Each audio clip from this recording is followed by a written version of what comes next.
Good morning, student. Today we are required to discuss about the second unit of business study topic, that is chapters that are called second chapter, that is principles of management ಅಂತ ಹೇಳಿ ನಿರ್ವಹಣೆಯ ತತ್ವಗಳು ಎರಡನೇ ಅಧ್ಯಾಯನ. ನಾವು ಒಂದನೇ ಅಧ್ಯಾಯದಲ್ಲಿ ಎಲ್ಲ ಮಾಹಿತಿಯನ್ನೆಲ್ಲ discuss ಮಾಡಿದ್ದೀವಿ. ಈಗ ಎರಡನೇ ಅಧ್ಯಾಯನ ಅಂತ ಹೇಳ್ತೀವಿ. ಅದರಲ್ಲಿ ಫಸ್ಟು ಪ್ರಿನ್ಸಿಪಲ್ಸ್ ಆಫ್ ಮ್ಯಾನೇಜ್ಮೆಂಟ್, ಅದರಲ್ಲಿ introductions part of the principles of management, and second one there is a name. What are the meaning and principles of management, meaning, features and significance of principles of management, and third point is the management gurus like Henry Fayol and F.W. Taylor principles and discuss ಮಾಡ್ತೀವಿ. These two principles of management, there is a 1 marks question and 2 marks question and 4 marks questions might becomes in the annual examinations. It's very important. And supposed to say first introductory part of the principles of management. Let us would like to discuss with the introductions part of the principles of management. See, the management has been recognized as a separate discipline. Okay, ಇದು ಪ್ರತ್ಯೇಕವಾದಂತಹ ಶಿಸ್ತನ್ನು ಹೊಂದಿದೆ ನಿರ್ವಹಣೆಯು ಅಂತ ಹೇಳ್ತೀವಿ. It is a systematised body of knowledge like science. ಇದನ್ನು ಅಷ್ಟೇ ಸುವ್ಯವಸ್ಥಿತವಾದ ಜ್ಞಾನವನ್ನು ಪಡೆಯುವಂತಹ ವಿಷಯ ವಸ್ತುವಾಗಿದೆ ಅಂತ ಹೇಳ್ತೀವಿ. Study in a specialised institutions. The management might be having different specialised institutions in all over the world. We might be get the knowledge through the different institutions and practice in the real situations of the business. ಇದನ್ನ ಅನೇಕ institutions ಗಳಲ್ಲಿ ನಾವು study ಮಾಡಿ ಅದನ್ನ practice ಮಾಡ್ಕೊಳ್ತೀವಿ. ಎಲ್ಲಿ? Real situations of the business ಅಂತ ಹೇಳ್ತೀವಿ. Okay, but management functions are based on based on certain principles ಅಂತ ಹೇಳ್ತೀವಿ. ಇವೆಲ್ಲ ಮ್ಯಾನೇಜ್ಮೆಂಟ್ ಫಂಕ್ಷನ್ಸ್ ಏನಿದಾವಲ್ಲ, ನಿರ್ವಹಣೆ ತತ್ವಗಳು ಅಥವಾ ನಿರ್ವಹಣೆ ಕಾರ್ಯಗಳು, ಅವೆಲ್ಲ ನಿರ್ವಹಣೆ ತತ್ವಗಳ ಆಧಾರದ ಮೇಲೆ ಇದಾವೆ ಅಂತ. ಬೇಸ್ಡ್ ಆನ್ ಸರ್ಟನ್ ಪ್ರಿನ್ಸಿಪಲ್ಸ್ ಅಂತ ಹೇಳ್ತೀವಿ. These principles are applied in what we say that ಯಾವ್ಯಾವ ಪ್ರಿನ್ಸಿಪಲ್ಸ್ ಗಳನ್ನ ನಾವು ಅಪ್ಲೈ ಮಾಡ್ತೀವಿ, ಎಲ್ಲಿ ಅಪ್ಲೈ ಮಾಡ್ತೀವಿ ಈ ಮ್ಯಾನೇಜ್ಮೆಂಟ್ ಪ್ರಿನ್ಸಿಪಲ್ಸ್ ಅನ್ನ ಅಂತಂದ್ರೆ, suppose these principles are applied in a production of product, ವಸ್ತುಗಳ ಉತ್ಪಾದನೆ ಮಾಡೋದ್ರಲ್ಲಿ, ಸೇಲ್ಸ್ ಮಾರಾಟ ಹೆಚ್ಚಿಸೋದು, ಇನ್ಕ್ರೀಸಿಂಗ್ ಸೇಲ್ಸ್ ಅಂತ ಹೇಳ್ತೀವಿ, ಅಂಡ್ ಪ್ರಾಫಿಟ್ ಲಾಭ ಗಳಿಸೋದು, ಸೇಲ್ಸ್ ಮಾಡೋದಕ್ಕೆ these principles must be applied ಅಂತ ಹೇಳ್ತೀವಿ. ಇವೆಲ್ಲ ಪ್ರಿನ್ಸಿಪಲ್ಸ್ ಅನ್ನ ನಾವು ಅಪ್ಲೈ ಮಾಡ್ಕೊಳ್ತೀವಿ ಅಂತ. It help in increasing managerial efficiency ಅಂತ ಹೇಳ್ತೀವಿ. ಇದು ಮ್ಯಾನೇಜರಿಯಲ್ ಅಂದ್ರೆ ನಿರ್ವಹಣಾ ಸಾಮರ್ಥ್ಯವನ್ನು ಹೆಚ್ಚಿಸುವುದಕ್ಕಾಗಿ ನಿರ್ವಹಣೆ ತತ್ವಗಳನ್ನು ನಾವು ಖಂಡಿತವಾಗಿ ಅಧ್ಯಯನ ಮಾಡಬೇಕಾಗತ್ತೆ ಅಂತ ಹೇಳುವಂಥದ್ದು. ಟೇಕಿಂಗ್ ಸೈಂಟಿಫಿಕ್ ಡಿಸಿಷನ್ಸ್, ವೈಜ್ಞಾನಿಕ ನಿರ್ಣಯವನ್ನು ತೆಗೆದುಕೊಳ್ಳೋದಕ್ಕಾಗಿಯೂ ಸಹ ಇದು ಹೆಲ್ಪ್ಫುಲ್ ಆಗುತ್ತೆ. ವೈಜ್ಞಾನಿಕ ನಿರ್ವಹಣೆಗಳನ್ನು ತೆಗೆದುಕೊಳ್ಳೋದು ಮತ್ತು ನಿರ್ವಹಣಾ ಸಾಮರ್ಥ್ಯವನ್ನು ಹೆಚ್ಚಿಸುವುದಕ್ಕಾಗಿ ನಿರ್ವಹಣಾ ತತ್ವಗಳು ತುಂಬಾ ಅವಶ್ಯಕವಾಗಿ ಬೇಕಾಗುತ್ತೆ ಅಂತ ಹೇಳ್ತೀವಿ. These principles are not rigid. ಇವೆಲ್ಲ ಪ್ರಿನ್ಸಿಪಲ್ಸ್ ರಿಜಿಡ್ ಆಗಿರೋದಿಲ್ಲ, ಇವೆಲ್ಲ ಬದಲಾವಣೆ ಆಗುತ್ತೆ. And but it can be modified ಅಂತ ಹೇಳ್ತೀವಿ. ಇವೆಲ್ಲ might be modified suit with the situations ಅಂತ ಹೇಳ್ತೀವಿ. ಸಂದರ್ಭಗಳಿಗೆ ಅನುಗುಣವಾಗಿ ನಾವು ಇದನ್ನ ಬದಲಾವಣೆ ಮಾಡ್ಕೊಳ್ತೀವಿ. Principles are not the rigid. It might be going to changes depends upon the changing the situations. Okay, ಅಂದ್ರೆ ಸಿಚುವೇಶನ್ಸ್ ಹೇಗೆ ಬದಲಾವಣೆ ಆಗುತ್ತೋ ಅದರಂಗೆ ನಾವು ಪ್ರಿನ್ಸಿಪಲ್ಸ್ ಅನ್ನು ಬದಲಾವಣೆ ಮಾಡ್ಕೊಳ್ತೀವಿ ಅಂತ ಹೇಳ್ತೀವಿ. Okay, let us and the management thinker has controlled a lot of developments, contributed a lot of developments of a principles. ತುಂಬಾನೇ ಇದು ಮ್ಯಾನೇಜ್ಮೆಂಟ್ ಗುರುಸ್ ಅಂತ ಹೇಳ್ತೀವಿ. ಮ್ಯಾನೇಜ್ಮೆಂಟ್ ಗುರುಸ್ ತುಂಬಾನೇ ಕಾಂಟ್ರಿಬ್ಯೂಷನ್ಸ್ ಅನ್ನ ಕೊಟ್ಟಿದ್ದಾರೆ. ಹೇಗೆ ಯಾವ ಪ್ರಿನ್ಸಿಪಲ್ಸ್ ಅನ್ನು ಆಧಾರವಾಗಿ ಇಟ್ಕೊಂಡು ನಾವು ಪ್ರೊಡಕ್ಟಿವಿಟಿಯನ್ನು ಹೆಚ್ಚು ಮಾಡಬೇಕು, ಲಾಭವನ್ನು ಹೆಚ್ಚು ಗಳಿಸಬೇಕು, ಮಾರಾಟವನ್ನು ಹೇಗೆ ಹೆಚ್ಚು ಮಾಡಬೇಕು ಅನ್ನೋದ್ರ ಬಗ್ಗೆ ಈ ಮ್ಯಾನೇಜ್ಮೆಂಟ್ ಗುರುಸ್ ಇದಾರಲ್ಲ. Suppose for example we can say that F.W. Taylor and Henri Fayol and Gulick Luther, ಅವರೆಲ್ಲ ತುಂಬಾ ಜನ ಇದ್ದಾರೆ ಎಕ್ಸ್ಪರ್ಟ್ ಮ್ಯಾನೇಜ್ಮೆಂಟ್ ಗುರುಸ್ ಅಂತ ಹೇಳ್ತೀವಲ್ಲ. ಅವರೆಲ್ಲ ತಮ್ಮದೇ ಆದಂಥ ರೀತಿಯಲ್ಲಿ ಕಾಂಟ್ರಿಬ್ಯೂಷನ್ಸ್ ಅನ್ನ ಮಾಡಿದ್ದಾರೆ, ತಮ್ಮದೇ ಆದಂಥ ರೀತಿಯಲ್ಲಿ ಕೊಡುಗೆಯನ್ನು ಕೊಟ್ಟಿದ್ದಾರೆ. ಅದನ್ನು ನಾವು ಸಪರೇಟ್ ಆಗಿ ಓದ್ತೀವಿ. 14 principles designed by the Henri Fayol and the principles of the FW Taylor ಅನ್ನು ನಾವು ಡಿಸ್ಕಸ್ ಮಾಡ್ಕೊಳ್ತೀವಿ. This is the introductory part. ಎಲ್ಲ ಸಂಸ್ಥೆಗಳಿಗೆ, ಎಲ್ಲ ವ್ಯವಹಾರಿ ಸಂಸ್ಥೆಗಳಿಗಾಗಿರ್ಬೋದು, ವ್ಯವಹಾರೇತರ ಸಂಸ್ಥೆಗಳಿಗಾಗಿರ್ಬೋದು, ಅಂಡ್ ಎಲ್ಲ ಸ್ಮಾಲ್ ಆಗಿರ್ಬೋದು, ಬಿಗ್ ಬಿಸ್ನೆಸ್ ಆರ್ಗನೈಸೇಷನ್ ಆಗಿರ್ಬೋದು, ಸ್ಮಾಲ್ ಆರ್ಗನೈಸೇಷನ್ಸ್ ಆಗಿರ್ಬೋದು, ಎಲ್ಲದಕ್ಕೂ the principles of management is very essential ಅಂತ ಹೇಳ್ತೀವಿ. ಇದು ತುಂಬಾನೇ ಅವಶ್ಯಕವಾಗಿ ಬೇಕಾಗಿರುತ್ತೆ ಅಂತ ಹೇಳ್ತೀವಿ. Then what you mean by the principles of management ಅಂತ ಹೇಳ್ತೀವಿ. Meaning of principles of management ಅಂತ ಹೇಳ್ತೀವಿ. The meaning already I wrote on the top of the board here. The meaning andre, this is the principles are the statement of fundamental truths about some phenomena. ಇದು fundamental truth ಅಂತ ಹೇಳ್ತೀವಿ. ಏನಂತೀವಲ್ಲ, ಇದು ನಿಜ ಸತ್ಯವಾಗಿರ್ತವೆ, fundamental truth ಅನ್ನ ಹೊಂದಿರ್ತವೆ ಅಂತ ಹೇಳ್ತೀವಿ. ಇದು ಸತ್ಯವನ್ನ ಹೊಂದಿರುತ್ತೆ ಅಂತ ಹೇಳ್ತೀವಿ. Okay, and it's provide the guidelines. ಇದೇನು, ಇದು ಗೈಡ್ಲೈನ್ಸ್ ಅನ್ನು ಕೊಡುತ್ತೆ, ನಿಮಗೆ ಸಲಹೆ ಸೂಚನೆಗಳನ್ನು ನೀಡುತ್ತೆ. ಯಾವುದಕ್ಕೆ ಗೈಡ್ಲೈನ್ಸ್ ಅನ್ನು ಕೊಡುತ್ತೆ? ನಿರ್ಣಯವನ್ನು ತೆಗೆದು ಡಿಸಿಷನ್ ಮೇಕಿಂಗ್ ಅಂಡ್ ಆಕ್ಷನ್ಸ್, ಕಾರ್ಯಗಳನ್ನು ಮಾಡೋದಕ್ಕೆ, ನಿರ್ಣಯವನ್ನು ತೆಗೆದುಕೊಳ್ಳೋದಕ್ಕೆ ತನ್ನದೇ ಆದಂತಹ ಗೈಡೆನ್ಸ್ ಅನ್ನು ಕೊಡುತ್ತೆ. ಯಾವುದು ಇದು? ಏನು, ಪ್ರಿನ್ಸಿಪಲ್ಸ್ ಆಫ್ ಮ್ಯಾನೇಜ್ಮೆಂಟ್ ಅಂತ ಹೇಳ್ತೀವಿ. The principles are the statement of A fundamental truth. These are all the statement of a fundamental truth anta ಹೇಳ್ತೀವಿ. And about these some phenomena, and that provides the guidance for decision making and actions ಅಂತ ಹೇಳ್ತೀವಿ. ನಿರ್ವಹಣಾ ತತ್ವಗಳು ಸಾಮಾನ್ಯ ಮಾರ್ಗದರ್ಶಿಗಳಾಗಿದ್ದು ನಿರ್ದಿಷ್ಟ ಸಂದರ್ಭದಲ್ಲಿ ಕಾರ್ಯಸ್ಥಳಗಳಲ್ಲಿ ಮಾರ್ಗವನ್ನು ತೋರಿಸುತ್ತವೆ. ಇದು ನಿರ್ವಹಣಾ ತತ್ವಗಳು ಸಾಮಾನ್ಯವಾಗಿ ಮಾರ್ಗಸೂಚಿಗಳಾಗಿದ್ದು ನಿರ್ದಿಷ್ಟ ಸಂದರ್ಭದಲ್ಲಿ, ಒಂದು ಸ್ಪೆಸಿಫಿಕ್ ಸಿಚುವೇಶನ್ಸ್ ಅಂತ ಹೇಳ್ತೀವಿ, ಮತ್ತು ಕಾರ್ಯಗಳಲ್ಲಿ ಮಾರ್ಗವನ್ನು ತೋರಿಸುತ್ತದೆ. It shows the guidance how to do the particular topic ಅಂತ ಹೇಳಿ, ಓಕೆ, ಪರ್ಟಿಕ್ಯುಲರ್ ವರ್ಕ್ ಅಂತ ಹೇಳ್ತೀವಿ. ಈ ತತ್ವಗಳು ಮಿತವ್ಯಯದಿಂದ, ಪರಿಣಾಮಕಾರಿ ಮತ್ತು ದಕ್ಷತೆಯಿಂದ ನಿರ್ವಹಿಸಲು ಸಹಕಾರಿಯಾಗುತ್ತೆ. These principles are very useful for what? Economy of productions and effective productions and effective and effectiveness ಮಾಡೋದಕ್ಕೆ, ಓಕೆ, ಎಫಿಷಿಯನ್ಸಿ ಇನ್ಕ್ರೀಸ್ ಮಾಡೋದಕ್ಕೆ ಅಂಡ್ ಎಫೆಕ್ಟಿವ್ ಉತ್ಪಾದನೆ ಮಾಡೋದಕ್ಕೆ ಇವು ತುಂಬಾನೇ ಹೆಲ್ಪ್ಫುಲ್ ಆಗ್ತವೆ. ದ ಪ್ರಿನ್ಸಿಪಲ್ಸ್ ಆಫ್ ಮ್ಯಾನೇಜ್ಮೆಂಟ್ ಅಂತ ಹೇಳ್ತೀವಿ. These enable the manager to manage the enterprises economically, efficiently and effectively ಅಂತ. Economically, efficiently and effectively. ಈ ತತ್ವಗಳು ಮಿತವ್ಯಯದಿಂದ, ಪರಿಣಾಮಕಾರಿಯಾಗಿ ಮತ್ತು ದಕ್ಷತೆಯಿಂದ ನಿರ್ವಹಿಸುವುದಕ್ಕೆ ಸಹಕಾರಿಯಾಗುತ್ತವೆ. ಯಾರಿಗೆ? ಸಂಸ್ಥೆಗೆ. ಯಾವ ಪ್ರಿನ್ಸಿಪಲ್ಸ್ ಗಳಿಂದ ಇವೆಲ್ಲ ಸಾಧ್ಯ ಆಗುತ್ತೆ? ಮ್ಯಾನೇಜ್ಮೆಂಟ್ ಪ್ರಿನ್ಸಿಪಲ್ಸ್ ಗಳಿಂದ ಇವೆಲ್ಲ ಸಾಧ್ಯವಾಗುತ್ತೆ. ಏನೇನ್ ಮಾಡಬಹುದು ಮ್ಯಾನೇಜ್ಮೆಂಟ್ ಪ್ರಿನ್ಸಿಪಲ್ಸ್ ಇದ್ರೆ? See that you should enable the manager to manage the enterprises. ಅಂದ್ರೆ ಒಂದು ವ್ಯವಹಾರಿ ಸಂಸ್ಥೆಯನ್ನು ಮ್ಯಾನೇಜ್ ಮಾಡೋದಕ್ಕೆ ಇದು ತುಂಬಾ ಹೆಲ್ಪ್ಫುಲ್ ಆಗುತ್ತೆ. ಹೇಗೆ ಮ್ಯಾನೇಜ್ ಮಾಡೋದು? ಎಕನಾಮಿಕಲಿ ಅಂದ್ರೆ ಏನು, ಮಿತವ್ಯಯಕಾರಿಯಾಗಿ ಉತ್ಪಾದನೆ ಮಾಡೋದಕ್ಕಾಗಿರ್ಬೋದು.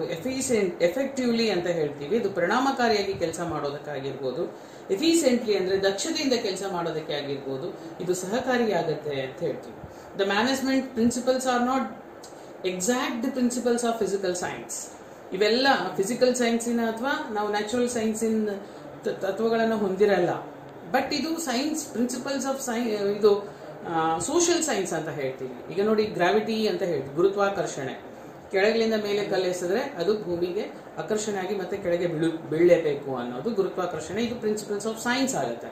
But management is not exact physical science, because the management is A social science. ಇದು ಸಾಮಾಜಿಕ ಏನು ವಿಜ್ಞಾನವಾಗಿದೆ. ಇದು ಪ್ರಾಯೋಗಿಕ ಅಥವಾ ಫಿಸಿಕಲ್ ವಿಜ್ಞಾನ, ಭೌತಿಕ ವಿಜ್ಞಾನ ಅಲ್ಲ. ಇದು ಸಾಮಾಜಿಕ ವಿಜ್ಞಾನ ಆಗಿದೆ. It deals with the human beings. ಇದು ಮಾನವಕ್ಕೆ ಸಂಬಂಧಪಟ್ಟಿದಂತಹ ವಿಜ್ಞಾನವಾಗಿದೆ. And whose behaviour always unpredictable. Human behavior is not predictable by anyone else, right? It might be changes, depends upon his attitude and his mind and his different situations. Might be a person might go different situations. The person might go with the different behavior. Okay, so it is a study of behavior of the person, not a study of a particular physics and chemistry and biology. Okay, so that is the reason why it is a study of human being. That is the reason why we call it as a social science. Behavior always unpredictable. Human behavior is not predictable, and human behavior is not static. It is not a static. ಇದು ಕೇವಲ ಸ್ಥಿರವಾಗಿರೋದಿಲ್ಲ. It always changes. See, it is always changes. Depends upon the age, depends upon the attitude, depends upon the income. Okay, there are many factors which are influence the people to change their behavior. Okay, ಅವರ behavior ಅನ್ನ, ಅವರ ವರ್ತನೆಯನ್ನ ಬದಲಾವಣೆ ಮಾಡೋದಕ್ಕೆ ಅನೇಕ ಕಾರಣಗಳಿರ್ತವೆ. ನಿರ್ವಹಣೆಯು ಸಾಮಾಜಿಕ ವಿಜ್ಞಾನವಾಗಿರುವುದರಿಂದ ಇದರ ತತ್ವಗಳು ಭೌತಿಕ ವಿಜ್ಞಾನ ತತ್ವಗಳಂತೆ ಸ್ಪಷ್ಟವಾಗಿರುವುದಿಲ್ಲ. ಖಂಡಿತವಾಗಿ ಇದು ಭೌತಿಕ ವಿಜ್ಞಾನದ ತತ್ವಗಳಂತೆ ಸ್ಪಷ್ಟವಾಗಿರುವುದಿಲ್ಲ. ಬಟ್ ಈ ತತ್ವಗಳನ್ನ ಮಾನವ ನಡವಳಿಕೆ ಅಧ್ಯಯನಕ್ಕೆ ಸಂಬಂಧಿಸಿದೆ. ಇವೆಲ್ಲ ತತ್ವಗಳು, ನಿರ್ವಹಣಾ ತತ್ವಗಳು ಮಾನವನ ನಡವಳಿಕೆ ಅಧ್ಯಯನಕ್ಕೆ ಸಂಬಂಧಪಟ್ಟಿದೆ ಮತ್ತು ನಿರ್ದಿಷ್ಟ ಸಂದರ್ಭಗಳಿಗೆ ಕ್ರಿಯಾಶೀಲರಾಗಿ ಹೇಗೆ ಆಚರಣೆ ಮಾಡಬೇಕು ಎನ್ನುವುದನ್ನು ತಿಳಿಸುತ್ತದೆ. ಮಾನವ ನಡವಳಿಕೆಗಳು ಒಂದೇ ರೀತಿಯಾಗಿರುವುದಿಲ್ಲ ನೋಡಿ, ಇವು ಯಾವಾಗ ಬೇಕಾಗೆ ಬದಲಾವಣೆ ಆಗ್ತವೆ. ಆ ಕಾರಣಕ್ಕಾಗಿ ಈ ಪ್ರಿನ್ಸಿಪಲ್ಸು ಅಷ್ಟೇ, ಇವನು ಬದಲಾವಣೆ ಆಗ್ತಿರ್ತವೆ ಅಂತ. Then what are the features of principles of management ಅಂತ ಹೇಳ್ತೀವಿ. ಪ್ರಿನ್ಸಿಪಲ್ಸ್ ಆಫ್ ಮ್ಯಾನೇಜ್ಮೆಂಟ್ ಫೀಚರ್ಸ್, ಇದರ ಲಕ್ಷಣಗಳೇನು? ಎಲ್ಲದೂ ಲಕ್ಷಣ ಇರ್ತವೆ, ಇದರ ಲಕ್ಷಣಗಳೇನು ಅಂತ ಹೇಳ್ತೀವಿ. ಪ್ರಿನ್ಸಿಪಲ್ಸ್ ಆಫ್ ಮ್ಯಾನೇಜ್ಮೆಂಟ್ ಇನ ಲಕ್ಷಣಗಳೇನು? Okay, features of principles of management. There are the 6 features here important for examination point of view. ಈ ಪ್ರಿನ್ಸಿಪಲ್ಸ್ ಆಫ್ ಮ್ಯಾನೇಜ್ಮೆಂಟ್ ಫೀಚರ್ಸ್ ಬೇರೆ, ಮ್ಯಾನೇಜ್ಮೆಂಟ್ ಫೀಚರ್ಸ್ ಬೇರೆ. ಫೀಚರ್ಸ್ ಆಫ್ ಮ್ಯಾನೇಜ್ಮೆಂಟ್ ನಾವು ಆಲ್ರೆಡಿ ಡಿಸ್ಕಸ್ ಮಾಡಿದೀವಿ. ಈಗ features of principles of management ಬೇರೆ. ಮಕ್ಕಳೆಲ್ಲ confuse ಮಾಡ್ಕೊಳ್ತೀರಾ, ಆ ಕಾರಣಕ್ಕಾಗಿ ಹೇಳೋದು. ಇದು ಸೆಕೆಂಡ್ ಟಾಪಿಕ್ ನಲ್ಲೇ ಬರೋದು. ಏನಿದು ವೈಜ್ಞಾನಿಕ ಅಥವಾ ನಿರ್ವಹಣೆಯ ತತ್ವಗಳ ಲಕ್ಷಣಗಳು, ಅದು ನಿರ್ವಹಣಾ ಲಕ್ಷಣಗಳು ಮೊದಲೇ ಚಾಪ್ಟರ್ ಅಲ್ಲಿ. ಇದು ನಿರ್ವಹಣಾ ತತ್ವಗಳ ಲಕ್ಷಣಗಳು ಅಂತ ಹೇಳ್ತೀವಿ. And significance of principles of management ಅಂತ ಇದರಲ್ಲಿ 3ನೇ ಟಾಪಿಕ್ ಬರುತ್ತೆ, ಇದರಲ್ಲಿ ಫಸ್ಟ್ ಪಾಯಿಂಟ್ ಅಲ್ಲಿ. ಓಕೆ, ಇದು ಸಿಗ್ನಿಫಿಕೆನ್ಸ್ ಅಂದ್ರೆ ಇಂಪಾರ್ಟೆನ್ಸ್ ಆದ್ರೂ ಹೇಳ್ಬಹುದು, ಅಥವಾ ನಾವು feature importance of management, principles of management ಅದು ಬೇರೆ ಆಗುತ್ತೆ. ಬಟ್ ಇಲ್ಲಿ ಪ್ರಿನ್ಸಿಪಲ್ಸ್ ಅಂತ ಬಂದಾಗ ಏನೇನೋ ಫೀಚರ್ಸ್ ಇರ್ತಾವೆ ಇದರಲ್ಲಿ ಪ್ರಿನ್ಸಿಪಲ್ಸ್ ಗಳಲ್ಲಿ ಅಂದ್ರೆ ಯೂನಿವರ್ಸಲ್ ಅಪ್ಲಿಕೇಬಲ್ ಅಂತ ಹೇಳ್ತೀವಿ. ನಾವಾಗಲೇ ನಿಮಗೆ ಫೀಚರ್ಸ್ ಅಲ್ಲಿ ಮ್ಯಾನೇಜ್ಮೆಂಟ್ ಫೀಚರ್ಸ್ ಅಲ್ಲೂ ನಾನು ಯೂನಿವರ್ಸಲ್ ಅಪ್ಲಿಕೇಬಲ್ ಸಬ್ಜೆಕ್ಟ್ ಅಂತ ಹೇಳ್ತೀನಿ. ಇಲ್ಲಿನೂ ಸ್ವಲ್ಪ ಡಿಫರೆನ್ಸ್ ಆಗುತ್ತೆ. ಇದನ್ನು ಅಷ್ಟೇ, ಇದು ಯೂನಿವರ್ಸಲ್ ಅಪ್ಲಿಕೇಬಲ್ ಪ್ರಿನ್ಸಿಪಲ್ಸ್ ಅಲ್ಲ. Also the management principles are universally applicable. It applicable to all types of organisations. It may be a business organization as well as non-business organizations. Maybe a small organizations as well as a big organizations. Maybe a public organizations or maybe a private organizations. But it extend the applicability depends upon the nature of organizations and the scale of operations ಅಂತ ಹೇಳ್ತೀವಿ. Scale of operations ಅಂದ್ರೆ ಉತ್ಪಾದನೆ ಆಧಾರದ ಮೇಲೆ ಮತ್ತು ಅದರ ವ್ಯವಹಾರದ ಸ್ವರೂಪ ಮತ್ತು ವ್ಯವಹಾರದ ಉತ್ಪಾದನೆ ಆಧಾರದ ಮೇಲೆ ಇದನ್ನ ಅಪ್ಲಿಕೇಬಿಲಿಟಿ ಎಷ್ಟಾಗುತ್ತೆ ಅನ್ನೋದನ್ನ ಹೇಳ್ತೀವಿ. Because it's A universal applicable. Management principles are also applicable in all over the world.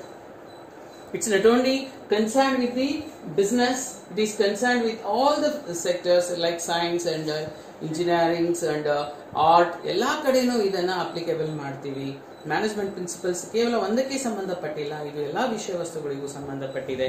ಇದು ಕೇವಲ ಪ್ರೈವೇಟ್ ಆರ್ಗನೈಸೇಷನ್ಸ್ಗೆ ಅಲ್ಲ, ಇದು ಪ್ರೈವೇಟ್ ಆಗಲಿ ಗೌರ್ಮೆಂಟ್ ಆಗಿರಲಿ, ಉತ್ಪಾದನಾ ಅಂದ್ರೆ ವ್ಯವಹಾರಿ ಸಂಸ್ಥೆಗಳಾಗಿರ್ಲಿ, ವ್ಯವಹಾರೇತರ ಸಂಸ್ಥೆಗಳಾಗಿರ್ಲಿ, ಅಥವಾ ಇದು ಸಣ್ಣ ಕೈಗಾರಿಕೆ ಆಗಿರಲಿ, ದೊಡ್ಡ ಕೈಗಾರಿಕೆ ಆಗಿರಲಿ, ಅವುಗಳ ಉತ್ಪಾದನೆ ಆಧಾರದ ಮೇಲೆ, ಉತ್ಪಾದನಾ ವ್ಯವಹಾರದ ಸ್ವರೂಪದ ಮೇಲೆ ನಾವು ಎಷ್ಟು ಪ್ರಿನ್ಸಿಪಲ್ಸ್ ಅನ್ನ, ಮ್ಯಾನೇಜ್ಮೆಂಟ್ ಪ್ರಿನ್ಸಿಪಲ್ಸ್ ಅನ್ನ ಅಡಾಪ್ಟ್ ಮಾಡ್ಕೊಳ್ತೀವಿ ಅಂತ ಅನ್ನೋದು. Okay, this is what principles and general guidelines. ಇದು ಸಾಮಾನ್ಯ ಮಾರ್ಗಸೂಚಿಯಾಗಿದೆ. ಇದು ಸಾರ್ವತ್ರಿಕ ಅನ್ವಯ ಮೊದಲನೇದು. ಇದು ಸಾಮಾನ್ಯ ಮಾರ್ಗಸೂಚಿಯಾಗಿದೆ ಅಂತ ಹೇಳ್ತೀವಿ. The principles are the guidelines of actions ಅಂದ್ರೆ ಇವೆಲ್ಲ ಗೈಡ್ಲೈನ್ಸ್ ಮಾರ್ಗಸೂಚನವನ್ನ ನೋಡುತ್ತೆ. But do not provide the readymade solutions. ಇದು ರೆಡಿಮೇಡ್ ಸೊಲ್ಯೂಷನ್ಸ್ ಅಲ್ಲ to all the managerial problems. ನಿರ್ವಹಣಾ ತೊಂದರೆಗಳಿಗೆ ಇದು ರೆಡಿಮೇಡ್ ಸೊಲ್ಯೂಷನ್ಸ್ ಬರೋದಿಲ್ಲ ಇದರಿಂದ. But because it's a real business situations are very complex and dynamic. ಇವೆಲ್ಲ ರೆಡಿಮೇಡ್ ಆಗಿ ಸಿಗಲ್ಲ ಈ ಪ್ರಿನ್ಸಿಪಲ್ಸ್. ಯಾಕೆಂದ್ರೆ real situation of the business are very complex. ತುಂಬಾ ಬದಲಾವಣೆ ಆಗಿರ್ತವೆ ಒಂದೊಂದು ಸಿಚುವೇಶನ್ ಅಲ್ಲಿ. ಈಗ ಕೊರೋನಾ ವೈರಸ್ ಇಂದ ಹಾವಳಿ ಇದೆ, ಈಗ ಬಿಸ್ನೆಸ್ ಎಲ್ಲ ಡಿಕ್ಲೈನ್ ಆಗ್ತಿದಾವೆ, ಮ್ಯಾಕ್ಸಿಮಮ್ ಬಿಸ್ನೆಸ್ ಕ್ಲೋಸ್ ಡೌನ್ ಆಗಿದೆ. ಆ ಸಂದರ್ಭದಲ್ಲಿ ಇದು ಹೇಗೆ ನಾವು ಡಿಪೆಂಡ್ಸ್ ಅಪಾನ್ ದ ಸಿಚುವೇಶನ್ಸ್ ನಾವು ಹೇಳ್ತೀವಿ. ಇದನ್ನ ಕಾಂಪ್ಲೆಕ್ಸಿಟಿ ಇರುತ್ತೆ ಅಂಡ್ ಡೈನಾಮಿಕ್ ಆಗಿ ಇದನ್ನ ಬದಲಾವಣೆ ಮಾಡ್ಕೊಳ್ಳೇಬೇಕಾಗತ್ತೆ. ಇದು ಹಾಗೆ ಇರುವಂತ ಗೈಡ್ಲೈನ್ಸ್ ಅಲ್ಲ. Guidelines might be going to changes ಅಂತ ಹೇಳ್ತೀವಿ, because the business real situations are very complex and dynamic ಆಗಿರುತ್ತೆ. ಇದು ರೆಡಿಮೇಡ್ ಸೊಲ್ಯೂಷನ್ಸ್ ಅನ್ನ ಕೊಡೋಲ್ಲ ಅಂತ. They play the advisory role in solving the problems. Maximum problems ಇರೋದಕ್ಕೆ ವ್ಯವಹಾರದಲ್ಲಿ ಅಂದ್ರೆ problems, without problems no business might be going to be started. Okay, ಯಾವುದೇ problems ಇಲ್ಲ ಅಂದ್ರೆ, ರಿಸ್ಕ್ ಇಲ್ಲ ಅಂದ್ರೆ ದರ್ ಇಸ್ ನೋ ರಿಟರ್ನ್ ಅಂತ ಹೇಳ್ತೀವಿ. How much you risk,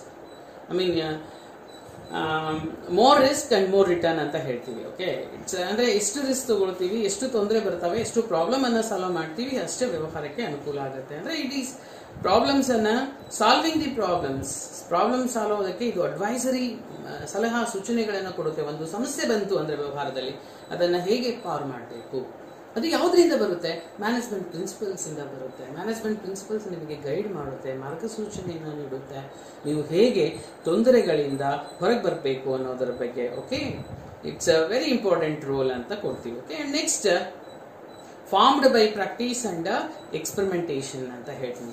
formed, ಇದನ್ನ ಹೇಗೆ ಫಾರ್ಮ್ ಮಾಡಿರ್ತೀವಿ? Formed by practice and experimentations ಅಂತ ಹೇಳ್ತೀವಿ. ಆಚರಣೆ ಮತ್ತು ಪ್ರಯೋಗಾತ್ಮಕ ರಚನೆಯಿಂದ ಇದನ್ನ ಸ್ಥಾಪಿಸಲಾಗಿದೆ. Management principles R formed by the experience ಅಂತ ಹೇಳ್ತೀವಿ. ಓಕೆ, ಪ್ರಾಕ್ಟೀಸ್ ಅಂಡ್ ಎಕ್ಸ್ಪೀರಿಯನ್ಸ್ ಅಂತ ಹೇಳ್ತೀವಿ. ಎಕ್ಸ್ಪೀರಿಯನ್ಸ್ ಲಿಂದ ಇದನ್ನ ಫಾರ್ಮ್ಡ್ ಮಾಡಿರ್ತಾರೆ. And collection of opinions also, ಅಂದ್ರೆ ಬೇರೆ ಬೇರೆಯವರಿಂದ ಒಪಿನಿಯನ್, ಅನುಭವ ಮತ್ತು ಸಲಹೆ ಸೂಚನೆಗಳಿಂದ ಇದನ್ನ ಫಾರ್ಮ್ ಮಾಡ್ತಾರೆ. These principles are not developed over the night, ಅಂದ್ರೆ ಮಧ್ಯರಾತ್ರಿಯಲ್ಲಿ ಡಿಸೈನ್ ಮಾಡಿರೋ ಪ್ರಿನ್ಸಿಪಲ್ಸ್ ಅಲ್ಲ ಇವು. ಇದ್ರ ಬಗ್ಗೆನೆ, but they are result of deep experience and the advisory of management experts ಅಂತ ಹೇಳ್ತೀವಿ.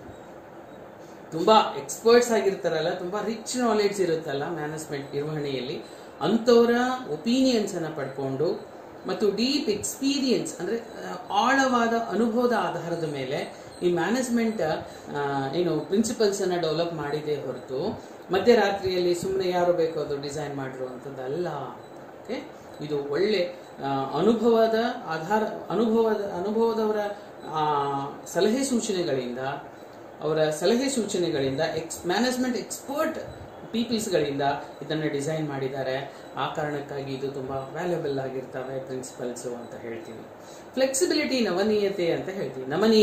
ಫ್ಲೆಕ್ಸಿಬಲ್, ಇದೆಲ್ಲ ಫ್ಲೆಕ್ಸಿಬಲ್ ಆಗಿರುತ್ತೆ. ದೇ ಆರ್ ನಾಟ್ ರಿಜಿಡ್ ಅಂತ ನಾನು ಮೊದಲೇ ಹೇಳಿದ್ದೀನಿ. Management principles are not rigid, they are changes, depends upon the situations, might be changes ಅಂತ ಹೇಳ್ತೀವಿ.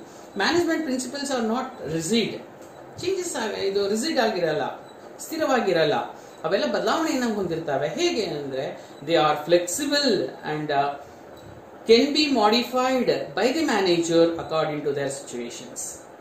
It might be modified by the manager according to their situations. ಅಂದ್ರೆ ಸಂದರ್ಭಗಳ ಅನುಗುಣವಾಗಿ ನಾವು ಇದನ್ನ ಬದಲಾವಣೆ ಮಾಡ್ಕೊಳ್ತೀವಿ, ಇದನ್ನ ಚೇಂಜ್ ಮಾಡ್ತೀವಿ, ಇದನ್ನ ಬದಲಾವಣೆ ಮಾಡ್ತೀವಿ ಅಂತ ಹೇಳ್ತೀವಿ. They gives the enough power to the manager to change with the situation's demands. enough power ಅನ್ನು ಕೊಡುತ್ತೆ ಮ್ಯಾನೇಜರ್ಸ್ಗೆ. ನಮಗೆ ಬೇಕಾದಾಗ, ನಮಗೆ ಬೇಡಿಕೆ ಬಂದಾಗ ಇದರ ತತ್ವಗಳನ್ನು ನಾವು ಬದಲಾವಣೆ ಮಾಡಲೇಬೇಕಾಗುತ್ತೆ. ಎಲ್ಲಾ ಸಂದರ್ಭಗಳಲ್ಲೂ, ಎಲ್ಲಾ ಸಮಯದಲ್ಲೂ ಇದನ್ನ ಬಳಕೆ ಮಾಡಕ್ಕಾಗೋದಿಲ್ಲ. ಕೆಲವೊಂದು ಸಂದರ್ಭಗಳಲ್ಲಿ ನಾವು ಇದನ್ನ ಬದಲಾವಣೆ ಮಾಡಬೇಕಾಗತ್ತೆ. Manager has to be take several step to change the principles of management depend upon the situation's demand. ಅಂದ್ರೆ ಸಂದರ್ಭಗಳು ಹೇಗೆ ನಮಗೆ ಬೇಡಿಕೆಯನ್ನು ನೀಡುತ್ತೆ ಹಾಗೆ ಇದರ ಪ್ರಿನ್ಸಿಪಲ್ಸ್ ಅನ್ನು ಬದಲಾವಣೆ ಮಾಡಬೇಕಾಗತ್ತೆ ಅಂತ ಹೇಳ್ತೀವಿ. And it's mainly in behavioural nature ಅಂತ ಹೇಳ್ತೀವಿ. ಮೇನ್ಲಿ ಬಿಹೇವಿಯರ್ ಇನ್ ನೇಚರ್ಸ್ ಅಂತ ಹೇಳ್ತೀವಿ. ಓಕೆ, ಅಂದ್ರೆ ನಡವಳಿಕೆ ಅಥವಾ ವರ್ತನೆ ಸ್ವರೂಪಕ್ಕೆ ಪ್ರಾಧಾನ್ಯ ನೀಡುತ್ತೆ. ನಾನು ಆಗಲೇ ಹೇಳಿದ್ದೀನಿ ನಿಮಗೆ, it's not exact science, but it's study of human behaviour ಅಂತ. ಇದು ಮಾನವನ ವರ್ತನೆ ಬಗ್ಗೆ ಅಧ್ಯಯನ ಮಾಡುವಂತಹ ವಿಷಯ ವಸ್ತು ಆಗಿದೆ. These help to understand the relationship between ಇದೆಲ್ಲ ಅಂಡರ್ಸ್ಟ್ಯಾಂಡ್ ಮಾಡುತ್ತೆ ಯಾವ್ದು relations between the human and material resources, ಮಾನವ ಮತ್ತು ನೈಸರ್ಗಿಕ ಸಂಪನ್ಮೂಲಗಳನ್ನ ಅಕಂಪ್ಲಿಸ್ ದಿ ಆರ್ಗನೈಸೇಷನಲ್ ಆಬ್ಜೆಕ್ಟಿವ್ಸ್ ಅಂತ. ಓಕೆ, ಮಾನವ ಸಂಪನ್ಮೂಲಗಳನ್ನ ಹೇಗೆ ಬಳಕೆ ಮಾಡ್ಕೋಬೇಕು ಮತ್ತೆ ನೈಸರ್ಗಿಕ ಸಂಪನ್ಮೂಲಗಳನ್ನ ಹೇಗೆ ಬಳಕೆ ಮಾಡೋದ್ರ ಮೂಲಕ ಒಂದು ಸಂಸ್ಥೆಯ ಉದ್ದೇಶಗಳನ್ನು ಈಡೇರಿಸೋದಕ್ಕೆ ಹೇಗೆ ಸಾಧ್ಯವಾಗುತ್ತೆ ಅದಕ್ಕೆ ಸಂಬಂಧಪಟ್ಟಿದ್ದು ಅಂತ. So that the management principles are behaviour in natures. ಹೇಗೆ ಬಿಹೇವಿಯರ್ ಇನ್ ನೇಚರ್ಸ್ ಅಂದ್ರೆ human, it's a difference relations between, ಯಾವ್ಯಾವುದಕ್ಕೆ ರಿಲೇಷನ್ಸ್ ಬಿಟ್ವೀನ್ ಮಾಡುತ್ತೆ, ಹ್ಯೂಮನ್ ಅಂಡ್ ಮಟೀರಿಯಲ್ಸ್ ಅಂತ ಹೇಳ್ತೀವಿ. ಮಾನವ ಮತ್ತು ನೈಸರ್ಗಿಕ ಸಂಪನ್ಮೂಲಗಳ ನಡುವೆ ಇದು ಸಂಬಂಧವನ್ನು ಕಲ್ಪಿಸುವುದರಿಂದ ಇದು ಬದಲಾವಣೆ ಆಗ್ತಾನೆ ಇರುತ್ತೆ. ಓಕೆ, ಆ ಕಾರಣಕ್ಕಾಗಿ ಇದರ ಸಹಾಯದಿಂದ ನಾವು ಬದಲಾವಣೆಯನ್ನ ಮಾಡ್ಕೋಬಹುದು. ಮತ್ತೆ ಒಂದು ಸಂಸ್ಥೆಯ ಗುರಿಗಳನ್ನು ಸಾಧನೆ ಮಾಡೋದಕ್ಕೆ ಇದು ತುಂಬಾ ಸಹಕಾರಿಯಾಗಿದೆ. ಆ ಕಾರಣಕ್ಕಾಗಿ ನಿರ್ವಹಣಾ ತತ್ವಗಳು ತುಂಬಾ ಅವಶ್ಯಕವಾಗಿ ಬೇಕಾಗುತ್ತೆ ಅಂತ ಹೇಳ್ತೀವಿ. ಕಾಸ್ ಅಂಡ್ ಎಫೆಕ್ಟ್ ರಿಲೇಶನ್ಶಿಪ್, ಕಾರಣ ಮತ್ತು ಪರಿಣಾಮಗಳ ಸಂಬಂಧವನ್ನ ಕೊಡುತ್ತೆ ಅಂತ. ಕಾರಣ ಮತ್ತು ಪರಿಣಾಮಗಳು, ಕಾಸ್ ಅಂಡ್ ಎಫೆಕ್ಟ್ ರಿಲೇಶನ್ಶಿಪ್. ಸೈನ್ಸ್ ಅಲ್ಲಿ ಹೇಳ್ತೀವಿ ಇದೊಂದು ಫೀಚರ್ಸ್, ನ್ಯಾಚುರಲ್ ಸೈನ್ಸ್ ಅಲ್ಲಿ ಇದೊಂದು ಫೀಚರ್ಸ್ ಆಗಿರುತ್ತೆ. ಆದ್ರೆ ಇದು ಹ್ಯೂಮನ್ ಸೈನ್ಸ್ ಆಗಿರೋದ್ರಿಂದ ಇದರಲ್ಲೂ ಕಾಸ್ ಅಂಡ್ ಎಫೆಕ್ಟ್ ರಿಲೇಶನ್ಶಿಪ್ ಇರುತ್ತೆ. But principles must be based on, management principles must be established by the relationship of cause and effect as they tell us as to what would be the result of the particular principles applied in given situations. ಈ principles ಅನ್ನು apply ಮಾಡಿದ್ರೆ ಏನ್ result ಬರುತ್ತೆ, ಏನ್ ಫಲಿತಾಂಶವನ್ನ ನೀಡುತ್ತೆ ಅನ್ನೋದ್ರ ಬಗ್ಗೆ ಇದು ಸಂಬಂಧಪಟ್ಟಿದೆ ಅಂತ. That obviously that varies from one person to another person, from one company to another company. The principles applied ಇದೆಯಲ್ಲ ಅದು ಬದಲಾವಣೆ ಆಗಬಹುದು. ಒನ್ ಪರ್ಸನ್ ನಿಂದ ನಾವು ಮಾಡುವಂತ ಪ್ರಿನ್ಸಿಪಲ್ಸ್ ಬೇರೆ ಆಗಿರ್ಬೋದು, ಇನ್ನೊಬ್ರು ಮಾಡುವಂತ ಪ್ರಿನ್ಸಿಪಲ್ಸ್ ಬೇರೆ ಆಗಿರ್ಬೋದು. ಇದು ಒಂದೇ ರೀತಿಯಾಗಿರ್ಬೇಕಂತ ಏನೂ ಇಲ್ಲ. Principles depend upon it may be going to be changes depends upon the person and depends upon the situations or that depends upon the organizations. Obviously it's a vary from that. Okay, the principles that also cause and effect relationship ಅನ್ನು ಹೇಳ್ತೀವಿ. ಏನಕ್ಕಾಗಿ change ಮಾಡಬೇಕು, ಆ change ಮಾಡೋದ್ರಿಂದ ಪರಿಣಾಮ ಏನಾಗುತ್ತೆ, ಸಂಸ್ಥೆಯಲ್ಲಿ ಲಾಭ ಗಳಿಸಲಿಕ್ಕೆ ಸಾಧ್ಯವಾಗುತ್ತೋ ಇಲ್ಲೋ ಅನ್ನೋದನ್ನ ನಿರ್ಧಾರ ಮಾಡೋದಕ್ಕೆ ಇದು ಬರುತ್ತೆ ಅಂತ ಹೇಳಿ. ಕಾಂಟಿಂಜೆಂಟ್ ಅಂತ ಹೇಳ್ತೀವಿ ಇವೆಲ್ಲ. And last one the features of management is called contingent ಅಂತ ಹೇಳ್ತೀವಿ, ಕಾಂಟಿಂಜೆನ್ಸಿ ಅಂತ ಹೇಳ್ತೀವಿ. ಕಾಂಟಿಂಜೆನ್ಸಿ ಅಂದ್ರೆ ಇದು ಸಾಂದರ್ಭಿಕ ಅಥವಾ ಸಂಭವನೀಯ ಅಂತ ಹೇಳ್ತೀವಿ. It's depend upon the prevailing the situations at a particular point of time. These can be changed as per the requirement so that the management principles are not obsolete. ಇವೆಲ್ಲ ಇದು obsolete ಅಂತ ಏನಿರಲ್ಲ, ಇವೆಲ್ಲ flexibility ಆಗಿರುತ್ತೆ. And this can not be applied blindly in all the situations. ಇದನ್ನೆಲ್ಲ ಸುಮ್ಮನೆ apply ಮಾಡಲ್ಲ ಎಲ್ಲಾ ಸಿಚುವೇಶನ್ ಅಲ್ಲೂ. ಅದನ್ನು ಒಂದು ಸಂದರ್ಭ ಸಿಚುವೇಶನ್ಸ್ ಅಂತ ನೋಡಿಕೊಂಡು in all the organisations equally, ಎಲ್ಲಾ ಸಂಸ್ಥೆಗಳಲ್ಲೂ ಎಲ್ಲಾ ಸಂದರ್ಭದಲ್ಲೂ ನಾವು ಬ್ಲೈಂಡ್ ಆಗಿ ಉಪಯೋಗ ಮಾಡಲ್ಲ. ಇದನ್ನ ಕಾಂಟಿಂಜೆಂಟ್, ಅದನ್ನ ನೋಡಿಕೊಂಡು ಸಂಭವನೀಯ ಸಮಯಗಳನ್ನು ನೋಡಿಕೊಂಡು ಸಂದರ್ಭಗಳನ್ನು ನೋಡಿಕೊಂಡು ಅಪ್ಲೈ ಮಾಡಬೇಕಾಗತ್ತೆ. ಇದು ಹೇಗೆ ಬೇಕಾಗ ಅಪ್ಲೈ ಮಾಡುವಂತದ್ದಲ್ಲ. ಎಲ್ಲಾ ಸಂದರ್ಭದಲ್ಲೂ ಎಲ್ಲಾ ಆರ್ಗನೈಸೇಷನ್ ಅಲ್ಲೂ ನಾವು ಒಂದೇ ರೀತಿಯಾಗಿ ಅಪ್ಲೈ ಮಾಡ್ತೀವಿ ಮ್ಯಾನೇಜ್ಮೆಂಟ್ ಪ್ರಿನ್ಸಿಪಲ್ಸ್ ಅಂದ್ರೆ ಅದು ತಪ್ಪಾಗುತ್ತೆ. We might be going to changes in a different situations and we should not blindly apply it for all the situations in all the organizations equally. Okay, it might be going to difference from one organization to another organizations and it might be applied. Okay, then let us now like to go with the another one important point, significance of principles of management. adu hegagutte significance of principles of management antadaga ಏನು ನಿರ್ವಹಣಾ ತತ್ವಗಳ ಮಹತ್ವ ಏನು, ಯಾಕೆ ಇದನ್ನ discuss ಮಾಡಬೇಕು, ಏನು importance ಅನ್ನ ಇಟ್ಕೊಂಡಿದೆ, ಇದರಿಂದ ಏನ್ ಸಹಾಯ ಆಗುತ್ತೆ ಅನ್ನೋದನ್ನ ನಾವು ಡಿಸ್ಕಸ್ ಮಾಡಬೇಕಾಗತ್ತೆ. ಇವೆಲ್ಲ ಕಂಪಲ್ಸರಿ ನೋಡಿ. Principles of features of principles, ಇದು ಯೂನಿವರ್ಸಲ್ ಅಪ್ಲಿಕೇಬಲ್ ಜನರಲ್ ಗೈಡ್ಲೈನ್ಸ್ ಅನ್ನು ಕೊಡುತ್ತೆ, formed by practice and experimentations. ಇದು ಸುಮ್ಮನೆ ಫಾರ್ಮ್ ಮಾಡಿಲ್ಲ ಓವರ್ ನೈಟ್, ಇದು practice by experimentations, practice and experimentation. ಇದು ಫ್ಲೆಕ್ಸಿಬಲ್ ಆಗಿರುತ್ತೆ, mainly behavioural nature, cause and effect relationship and contingency ಅಂತ ಹೇಳ್ತೀವಿ. Let us see significance of principles of management ಅಂತ ಬಂದಾಗ, ಇಟ್ಸ್ ಪ್ರೊವೈಡ್ ನೋಡಿ first provide manager with useful insight to reality. Into reality ಅಂತ ಹೇಳ್ತೀವಿ. ವ್ಯವಸ್ಥಾಪಕರಿಗೆ ವಾಸ್ತವಿಕತೆಯ ಉಪಯುಕ್ತವಾದ ಒಳನೋಟವನ್ನು ಒದಗಿಸುತ್ತದೆ.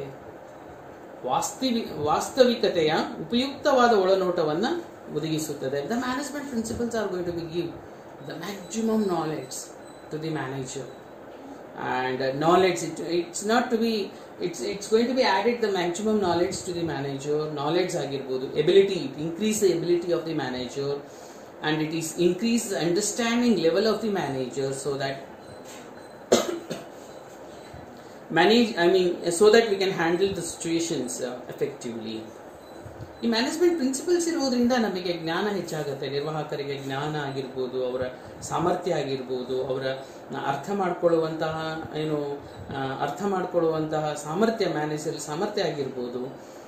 These are increased effectively and efficiently, so that the principles of management that might be going to be increased, the knowledge of manager, ability of manager, and understanding level of the managers might be gone increasing, so that it is very helpful to increase, it is useful to insight into the reality.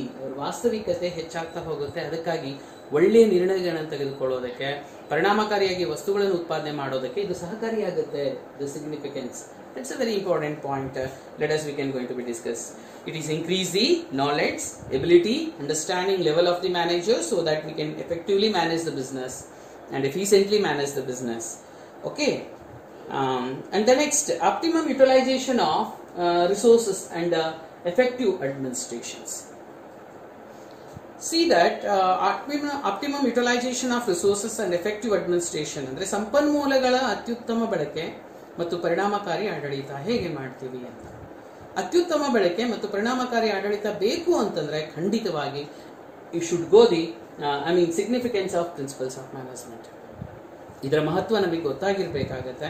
ಅವಾಗ ಮಾತ್ರ ನಾವು we can use the success of everyone organizations that depends upon the utilization of resources. Either the resources may be the manpower and the materials. ಇವನ್ನ ಹೇಗೆ utilise ಮಾಡ್ತೀರಿ ಅದರ ಮೇಲೆ ನಿಮ್ಮ company ಯಶಸ್ಸು ಮತ್ತು ಅದರ ಅಭಿವೃದ್ಧಿ ಅದರ ಮೇಲೆ ಅವಲಂಬನೆ ಆಗಿರುತ್ತೆ. ನೀವು ಹೇಗೆ ಮಾನವ ಸಂಪನ್ಮೂಲ ಮತ್ತು ನೈಸರ್ಗಿಕ ಸಂಪನ್ಮೂಲಗಳನ್ನು ಹೇಗೆ ಬಳಕೆ ಮಾಡ್ತೀರಿ ಅದ್ರ ಮೇಲೆ ಅವಲಂಬನೆ ಆಗಿರುತ್ತೆ. ಆ ಕಾರಣಕ್ಕಾಗಿ ಇದು ನಿರ್ವಹಣೆ ಹೇಗೆ ಅಂದರೆ, ಅದು ಹೇಗೆ ಮಾನವ ಸಂಪನ್ಮೂಲಗಳನ್ನು ಸದ್ಬಳಕೆ ಮಾಡಿದ್ದೀರಾ ಅನ್ನೋದಕ್ಕೆ ಏನು ಬೇಕಾಗತ್ತೆ, ಏನು ಪಾಯಿಂಟ್ಸ್ ಬೇಕಾಗಂತೆ. ಮ್ಯಾನೇಜ್ಮೆಂಟ್ ಇರೋದ್ರಿಂದ, ಈ ಮ್ಯಾನೇಜ್ಮೆಂಟ್ ಪ್ರಿನ್ಸಿಪಲ್ಸ್ ಆಫ್ ಮ್ಯಾನೇಜ್ಮೆಂಟ್ ಇರೋದ್ರಿಂದ ನಮಗೇನಾಗುತ್ತೆ, it's reduce the wastage. Principles of management it's going to be reduce the wastage. Okay, ಇದು ವ್ಯರ್ಥ ಆಗೋದನ್ನು ಕಡಿಮೆ ಮಾಡುತ್ತೆ, ಸಂಪನ್ಮೂಲಗಳನ್ನು ವ್ಯರ್ಥವಾಗುವುದಕ್ಕೆ ಬಿಡುವುದಿಲ್ಲ. ಆ ಕಾರಣಕ್ಕಾಗಿ ಇದು ಎಫೆಕ್ಟಿವ್ ಆಗುತ್ತೆ, ಎಫೆಕ್ಟಿವ್ ಯುಟಿಲೈಸೇಷನ್ ಆಫ್ ರಿಸೋರ್ಸಸ್ ಆಗುತ್ತೆ. ಜೊತೆಗೆ all kinds of wastage of materials, labour and time. ಏನು ವೇಸ್ಟೇಜ್ ಅಂದರೆ ಆಲ್ ಕೈಂಡ್ಸ್ ಆಫ್ ಮಟೀರಿಯಲ್ ಆಗಿರ್ಬೋದು, ಮಟೀರಿಯಲ್ ವೇಸ್ಟೇಜ್ ಆಗಿರ್ಬೋದು, ಟೈಮ್ ವೇಸ್ಟ್ ಮಾಡೋದಾಗಿರ್ಬೋದು, ಲೇಬರ್ ವೇಸ್ಟ್ ಮಾಡೋದಾಗಿರ್ಬೋದು, ಕಾರ್ಮಿಕರು ಸುಮ್ಮನೆ ಐಡಲ್ ಆಗಿ ಕೂತಿರ್ತಾರಲ್ಲ ಅವು ಆಗಿರ್ಬೋದು, ಅವೆಲ್ಲವನ್ನ ಎಫೆಕ್ಟಿವ್ ಯುಟಿಲೈಸೇಷನ್ಸ್ ಮಾಡೋದಕ್ಕೆ ಸಹಕಾರಿಯಾಗಿದೆ ಪ್ರಿನ್ಸಿಪಲ್ಸ್ ಆಫ್ ಮ್ಯಾನೇಜ್ಮೆಂಟ್. ಈ ಪ್ರಿನ್ಸಿಪಲ್ಸ್ ಆಫ್ ಮ್ಯಾನೇಜ್ಮೆಂಟ್ ಇರೋದ್ರಿಂದಾನೇ will going to be use the material and labour and time effectively through the effective administrations. ಒಳ್ಳೆಯ ಪರಿಣಾಮಕಾರಿ ಆಡಳಿತದಿಂದ ನಾವು ವೇಸ್ಟೇಜ್ ಅನ್ನ ಕಡಿಮೆ ಮಾಡ್ತೀವಿ. ಯಾವ ವೇಸ್ಟೇಜ್ ಅಂದರೆ ಮಟೀರಿಯಲ್ ಆಗಿರ್ಬೋದು, ಮತ್ತೆ ಲೇಬರ್ ಆಗಿರ್ಬೋದು, ಮತ್ತೆ ಟೈಮ್ ಆಗಿರ್ಬೋದು, ಇವನ್ನ ಕಡಿಮೆ ವೇಸ್ಟೇಜ್ ಅನ್ನು ಮಾಡೋದ್ರ ಮೂಲಕ ನಾವು ಅತ್ಯಧಿಕ the management principles are enable to the manager to make optimum utilisation of resources. ತುಂಬಾ ಒಳ್ಳೆ ಸಂಪನ್ಮೂಲಗಳನ್ನು ಸರಿಯಾಗಿ ಸದ್ಬಳಕೆ ಮಾಡೋದಕ್ಕೆ ಇದು ಸಹಕಾರಿಯಾಗಿದೆ. ಯಾವುದು? ಪ್ರಿನ್ಸಿಪಲ್ಸ್ ಆಫ್ ಮ್ಯಾನೇಜ್ಮೆಂಟ್ ಅಂತ ಹೇಳ್ತೀವಿ. ಆ ಕಾರಣಕ್ಕಾಗಿ ಇಟ್ಸ್ ಲೀಡ್ಸ್ ಟು, ಇದು ಯಾವಾಗ ನಾವು ಎಫೆಕ್ಟಿವ್ ಯುಟಿಲೈಸೇಷನ್ ಆಫ್ ರಿಸೋರ್ಸಸ್ ಅಂತ ಮಾಡ್ತೀವಲ್ಲ ಅದರಿಂದ ಏನಾಗುತ್ತೆ ಅಂದ್ರೆ it's leads to a quality of productions. Okay, productions of the quality and production with the minimum good quality of products with the minimum cost. It's possible through the principles of management. Good quality of product produced with a minimum cost. ಅಂದ್ರೆ ಕಡಿಮೆ ಖರ್ಚಿನಲ್ಲಿ ಒಳ್ಳೆ ಗುಣಮಟ್ಟದ ವಸ್ತುಗಳನ್ನು ಉತ್ಪಾದನೆ ಮಾಡೋದಕ್ಕೆ ಇದು ಸಹಕಾರಿಯಾಗಿದೆ. ಅದಕ್ಕಾಗಿ ಇದು ತುಂಬಾ ಮಹತ್ವವನ್ನು ಹೊಂದಿದೆ. ಓಕೆ, ಇದು ಮಾನವ ಸಂಪನ್ಮೂಲಗಳ ಆಗಿರ್ಬೋದು, ನೈಸರ್ಗಿಕ ಸಂಪನ್ಮೂಲಗಳ ಸದ್ಬಳಕೆ ಮಾಡೋದ್ರಿಂದ ಯಾವುದೇ ವ್ಯರ್ಥ ಆಗುವುದನ್ನ ತಡೆಗಟ್ಟುವುದರ ಮೂಲಕ ಕಡಿಮೆ ಖರ್ಚಿನಲ್ಲಿ ಹೆಚ್ಚು ಉತ್ಪಾದನೆ ಮಾಡೋದಕ್ಕೆ ಇದು ಸಹಕಾರಿಯಾಗುತ್ತೆ. ಪ್ರಿನ್ಸಿಪಲ್ಸ್ ಆಫ್ ಮ್ಯಾನೇಜ್ಮೆಂಟ್ ಅಂತ ಹೇಳ್ತೀವಿ. Scientific decisions. Okay, scientific decision, ವೈಜ್ಞಾನಿಕ ತೀರ್ಮಾನಗಳು. The management principles are help to thoughtful the decision making ಅಂತ ಹೇಳ್ತೀವಿ. ಥ್ರೋಟ್ ಫುಲ್ ಡಿಸಿಷನ್ ಮೇಕಿಂಗ್ ಆಗಿರುತ್ತೆ. The principles they are emphasise a longer logic rather than the blind faith ಅಂತ ಹೇಳ್ತೀವಿ. Logic ಇಂದ ಅವರು ಮಾಡ್ಕೊಳ್ತಾರೆ ಹೊರತು ಸುಮ್ಮನೆ ಕಣ್ಣು ಮುಚ್ಕೊಂಡು ಮಾಡೋದಿಲ್ಲ. ಇವನ್ನ ಪ್ರಿನ್ಸಿಪಲ್ಸ್ ಲಾಜಿಕ್ ಅನ್ನು ಇಟ್ಕೊಂಡು ವೈಜ್ಞಾನಿಕ ತೀರ್ಮಾನಗಳನ್ನ ಆಧಾರವಾಗಿ ಸೈಂಟಿಫಿಕ್ ಡಿಸಿಷನ್ಸ್ ಅನ್ನ ಮಾಡೋದ್ರ ಮೂಲಕವಾಗಿ ಈ ಪ್ರಿನ್ಸಿಪಲ್ಸ್ ಅನ್ನ ಅಪ್ಲೈ ಮಾಡ್ತಾರೆ ಹೊರತು ಸುಮ್ಮನೆ ಬ್ಲೈಂಡ್ ಆಗಿ ಅಪ್ಲೈ ಮಾಡೋದಲ್ಲ, ಕಣ್ಣು ಮುಚ್ಕೊಂಡು ಮಾಡೋದಿಲ್ಲ ಇದನ್ನ. ಓಕೆ, ಇದನ್ನ ಪ್ರಾಕ್ಟೀಸ್ ಅಂಡ್ ಎಕ್ಸ್ಪೆರಿಮೆಂಟೇಷನ್ ಅಂತ ಹೇಳಿದ್ವಲ್ಲ, ಇಲ್ಲಿ practice and experience and experimentations ಮೂಲಕ ಇದನ್ನ ಮಾಡ್ತೀವಿ, ಪ್ರಿನ್ಸಿಪಲ್ಸ್ ಅನ್ನ ಡೆವಲಪ್ ಮಾಡ್ತೀವಿ. ಆ ಕಾರಣಕ್ಕಾಗಿ ಇದು ತುಂಬಾ ಉಪಯುಕ್ತವಾಗುತ್ತೆ, ತುಂಬಾ ಪ್ರಯೋಜನಕಾರಿಯಾಗುತ್ತೆ. ಯಾವುದೇ ವೇಸ್ಟೇಜ್ ಆಗೋದಿಲ್ಲ, ಯಾವುದೇ ನಿರ್ಣಯಗಳು ಸಮರ್ಪಕವಾಗಿ ಮಾಡಲಿಕ್ಕೆ ಸಮರ್ಪಕವಾಗಿ ಮಾಡಲಿಕ್ಕೆ ಸಾಧ್ಯವಾಗುತ್ತೆ. ತುಂಬಾ ಸೈಂಟಿಫಿಕ್ ಆಗಿರ್ತಾವೆ. ಸುಮ್ಮನೆ ಊಹಾಪೋಹಗಳ ಮೇಲೆ ನಾವು ಗೋಡೆಯನ್ನು ಕಟ್ಟೋದಿಲ್ಲ, ಮಹಡಿಗಳನ್ನು ಕಟ್ಟೋದಿಲ್ಲ, ನಾವು ಕನಸಿನಲ್ಲಿ ಕಟ್ಟುವಂತ ಮಹಡಿಗಳನ್ನು ಕಟ್ಟೋದಿಲ್ಲ. ಇದು ರಿಯಲ್ ಆಗಿರುತ್ತೆ. ಅದಕ್ಕಾಗಿ ಇದು ಸೈಂಟಿಫಿಕ್ ಡಿಸಿಷನ್ಸ್ ಅನ್ನ ಮಾಡ್ಕೊಳ್ಳುತ್ತೆ. ಮೀಟಿಂಗ್ ಚೇಂಜಿಂಗ್ ಎನ್ವಿರಾನ್ಮೆಂಟ್ ರಿಕ್ವೈರ್ಮೆಂಟ್ ಅಂತ ಹೇಳಿ ಬದಲಾಗುವ ಪರಿಸರ ಅಗತ್ಯತೆಗಳಿಗೆ ಪೂರೈಕೆ ಮಾಡುತ್ತದೆ. ಬದಲಾಗುವ ಪರಿಸರ ಅಗತ್ಯತೆಗಳ ಪೂರೈಕೆ ಅಂತ ಹೇಳ್ತೀವಿ. ಮೀಟಿಂಗ್ ಚೇಂಜಿಂಗ್ ಎನ್ವಿರಾನ್ಮೆಂಟ್ ರಿಕ್ವೈರ್ಮೆಂಟ್ ಅಂತ ಹೇಳ್ತೀವಿ. ಬದಲಾಗುವ ಪರಿಸರದ ಅಗತ್ಯತೆಗಳ ಪೂರೈಕೆ ಅಂತ ಹೇಳ್ತೀವಿ. ಸ್ಪೆಷಲೈಸೇಷನ್, ಇದರಲ್ಲಿ ಸ್ಪೆಷಲೈಸೇಷನ್ಸ್ ಇರೋದ್ರಿಂದ ಮ್ಯಾನೇಜ್ಮೆಂಟ್ ಅಲ್ಲಿ and special division of management ಇರುತ್ತೆ. ಈಗ ಮ್ಯಾನೇಜ್ಮೆಂಟ್ ಡಿಫ್ರೆಂಟ್ ಡಿಪಾರ್ಟ್ಮೆಂಟ್ ಇರ್ತವೆ. The manager of marketing, manager of finance, manager of productions, manager of HR, human resources management. ಇವೆಲ್ಲ ಡಿಫ್ರೆಂಟ್ ಎಕ್ಸ್ಪೀರಿಯನ್ಸ್ ಇರ್ತವೆ. ಅವರು ಡಿಫ್ರೆಂಟ್ ಕ್ವಾಲಿಫೈಡ್ ಇನ್ಸ್ಟಿಟ್ಯೂಷನ್ಸ್ ಇಂದಾನೆ ಪಡ್ಕೊಂಡಿರ್ತಾರೆ. ಈಗ ಮಾರ್ಕೆಟಿಂಗ್ ಮ್ಯಾನೇಜರ್ ಆಗಿದ್ರೆ ಇದು ಸ್ಪೆಷಲೈಸೇಷನ್ ತಗೊಂಡಿರ್ಬೇಕಾಗತ್ತೆ. MBA ಇನ್ ಮಾರ್ಕೆಟಿಂಗ್ ಅಂತ, MBA in finance, MBA in hotel management, MBA in HR. Okay, ಇವೆಲ್ಲ ಡಿಫ್ರೆಂಟ್ ಸ್ಪೆಷಲೈಸೇಷನ್ಸ್ ಇರುತ್ತೆ. ಆ ಸ್ಪೆಷಲೈಸೇಷನ್ಸ್ ಆಧಾರವಾಗಿ ನಾವು ಕೊಡ್ತಾ ಇರೋದ್ರಿಂದ ರಿಕ್ವೈರ್ಮೆಂಟ್ಸ್ ಅನ್ನ ಡಿವಿಷನ್ ಆಫ್ ವರ್ಕ್ ಮ್ಯಾನೇಜ್ಮೆಂಟ್ ಚೆನ್ನಾಗುತ್ತೆ. The principles are flexible, changes depends upon the environmental requirement changes. ಈ ಪ್ರಿನ್ಸಿಪಲ್ಸ್ ಅನ್ನ ನಾವು meeting the changing the environment requirements ಅಂತ, ಅದು ಹೇಗೆ ಬದಲಾವಣೆ ಆಗುತ್ತೆ, ಪರಿಸರ ಹೇಗೆ ಬದಲಾವಣೆ ಆಗುತ್ತೆ, ಹಾಗೇನೆ the principles of management might B go on changes ಅಂತ ಹೇಳ್ತೀವಿ. And fulfilling the social responsibility, because the business is also one part of the social society. The business is not alone standing. Okay, business is not standing alone. It's one of the part of the society. ಅದಕ್ಕಾಗಿ ಇದೊಂದು ಸಾಮಾಜಿಕ ಭಾಗವಾಗಿರುತ್ತದೆ, ಸಮಾಜದ ಒಂದು ಅಂಗವಾಗಿರುತ್ತದೆ ಯಾವುದು ವ್ಯವಹಾರ. ಆ ಕಾರಣಕ್ಕಾಗಿ ಸಮಾಜದ ಬೇಕು ಬೇಡಿಕೆಗಳನ್ನ ಆಧಾರವಾಗಿ ಇಟ್ಕೊಂಡು ನೀವು ಕೆಲಸಗಳನ್ನ ಮಾಡಬೇಕಾಗತ್ತೆ. ಸಪೋಸ್ ಏನಿರುತ್ತವೆ, management principles also help manager to fulfil the social responsibility of business towards the society. Okay, the fair wages to the employ. ಏನ್ ಸೋಷಿಯಲ್ ರೆಸ್ಪಾನ್ಸಿಬಿಲಿಟಿ ಅಂದ್ರೆ ನಿಮ್ಮ ಕಂಪನಿಯಲ್ಲಿ ಕೆಲಸ ಮಾಡೋರಿಗೆ ಒಳ್ಳೆಯ ಸಂಭಾವನೆಯನ್ನು ಕೊಡಿ, ಅದು ನಿಮ್ಮ ಸೋಷಿಯಲ್ ರೆಸ್ಪಾನ್ಸಿಬಿಲಿಟಿ ಆಗುತ್ತೆ.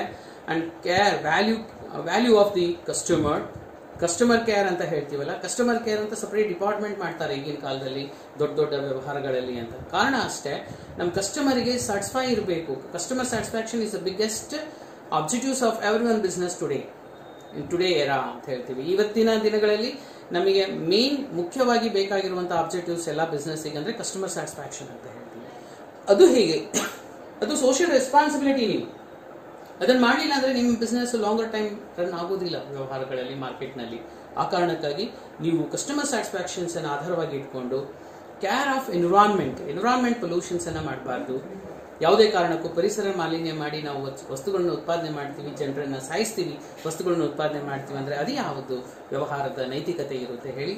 ಆ ಕಾರಣಕ್ಕಾಗಿ ವ್ಯವಹಾರದ ನೈತಿಕತೆ ಅಂದ್ರೆ, ವ್ಯವಹಾರದಲ್ಲಿ ಸಾಮಾಜಿಕ ಜವಾಬ್ದಾರಿ ಅಂದ್ರೆ ನೀವು ಪರಿಸರವನ್ನ ಕಲುಷಿತ ಮಾಡದೆ ಗ್ರಾಹಕರಿಗೆ ಒಳ್ಳೆ ಗುಣಮಟ್ಟದ ವಸ್ತುಗಳನ್ನು ಉತ್ಪಾದನೆ ಮಾಡಿ, ನಿಮ್ಮ ನೌಕರರು ಅಥವಾ ನಿಮ್ಮ ಸುತ್ತಮುತ್ತಲು, ನಿಮ್ಮ ವ್ಯವಹಾರದಲ್ಲಿ ಇರುವಂತಹ ಎಲ್ಲ ಸುತ್ತಮುತ್ತಲವರಿಗೆ ತೃಪ್ತಿಪಡಿಸುವ ಜವಾಬ್ದಾರಿ ನಿಮಗಿದೆ. ಅದು ಸಾಮಾಜಿಕ ಜವಾಬ್ದಾರಿ. ನೀವು ಅದನ್ನು ಮನಸ್ಸಲ್ಲಿ ಇಟ್ಕೊಂಡೇ ನೀವು ವ್ಯವಹಾರವನ್ನು ಪ್ರಾರಂಭ ಮಾಡಬೇಕಾಗತ್ತೆ.